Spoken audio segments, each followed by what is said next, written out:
All right, let's look at momentum shift. To be able to identify a momentum shift, a lot of people were being very confused about how do I really justify if the stock is actually shifting its momentum. There's two ways, a couple ways to identify that. First of all is dollar block plus double the intraday top. So two different day with 3 hour consolidations, and consolidations is 5 to 10% range from each other. So, and plus the dollar block for multi-day runners for their market cap and flow zone. So number two. Number three is the stock performs first red day after 3 day at least consecutive green day candles. Four is the volume comparison. The volume needs to be at least 2 to 1. So yesterday, if it trades 100 million volume, then today only trades 50 million volume. That's a sign of a stock is losing its momentum. So that's number four. Number five is if the stock breaks through massive support slowly, that's also a sign of stock is losing its momentum. Here is one thing I want to add for volume comparison. This is a little bit one of the, I would say, very detailed one you have to pay attention to is if the volume trades 100 million yesterday, right? And today the stock gaps up, let's say traded 100 million shares at $10. Stock gaps up to 15. Then we traded another 70 million shares at 15. So whenever you are looking at the volume comparison to see, okay, well, 70 million shares is actually less than 100 million, right? But if you take a look at how much dollar is being traded, then it's a different story. 100 million times 10, that's 1 billion. Dollar traded on the first day, but you're looking at 70 million shares traded at $15. You're looking at 1 billion plus, a little bit over 1 billion. So in terms of volume, it actually decreased, but dollar wise, the amount of dollar being traded, it actually didn't decrease, it actually increased. That means the stock's still a green day. So that means the stock is still going up. The volume is going down because price got more expensive, but the amount of dollar didn't really fade. So that's one of the things you have to pay a close attention to. But if the dollar is trading around the same range, let's say traded 100 million at 10 and next day traded 70 million shares at 10, that means the dollar is also decreasing. So not just the volume wise, also pay attention to how much dollar is being traded in the following day to see if it actually decreased compared to the first green day.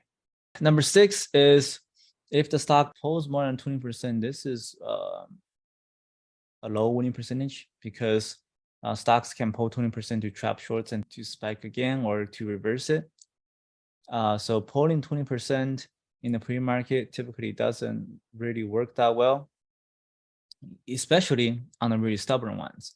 The longer the multi-day runner goes up, the more stubborn the stock is unlikely to come back unless they're hitting with a massive wall with a resistance and they tried several times that stock will not break through that level, then they will start to go down. So pulling more than 20% is during the market hours or in the pre-market, typically both have really low winning percentages.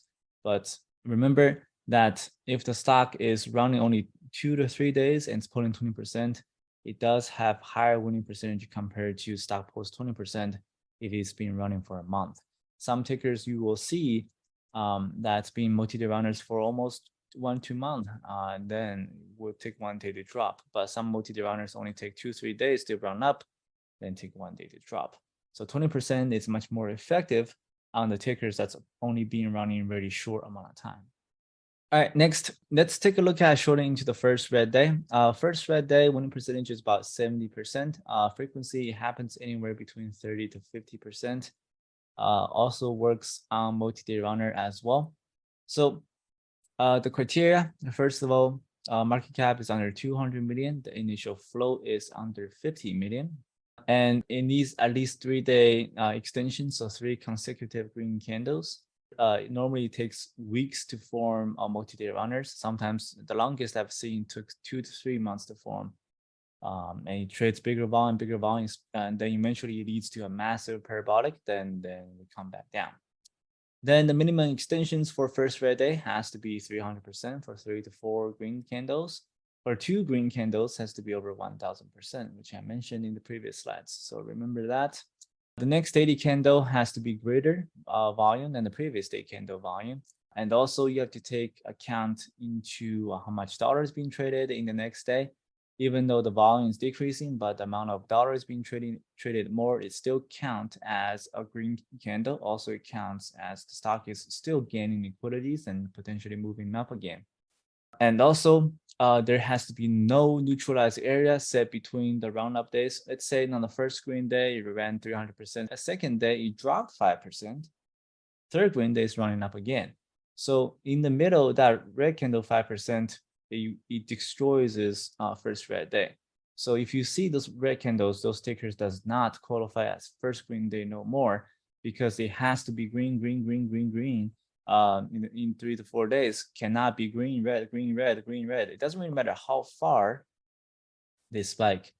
Couple thousand% if they have the red candle in the middle, does not qualify as first red day anymore. So here are some of the first red day winning percentage factors. The first point is the average return is about 25% to 75% for first red day. For the 75% mark, you kind of have to hold for a couple months. This is really up to how much the stock flow is. If the stock flow is way too small, that means the borrow is going to be expensive. Overnight is going to be even more expensive. So holding all the way till 2 months, it's not really worth it. But for higher float, like DWAC, CEI, those are costing maybe 1 cent or 2 cents to borrow the tickers, then don't have to worry about it. You can hold as long as you want to get that 75% return. For intraday level, it stays between maximum 26% from the statistics I've been tracking.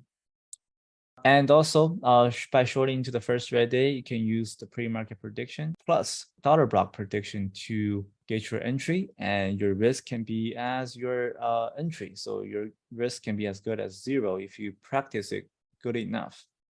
And also if you have a big awareness about the dollar block and using them correctly on the different market cap zones and float. And the third one is the typical risk for the first red day has to be staying within 7 to 15%, no more than 15%. Because if you're looking at 26% intraday reward, then if you're risking 15%, right? If you take a loss on that, that means re-enter again, that you are only going to come up positive 11%. So if you screw up 2 times in a row, then you are not going to make any money back. So that's why I limit a trade. I can only do 2 tryouts. If I failed on the 2 tryouts, you cannot enter the pattern again. So move on to the next one.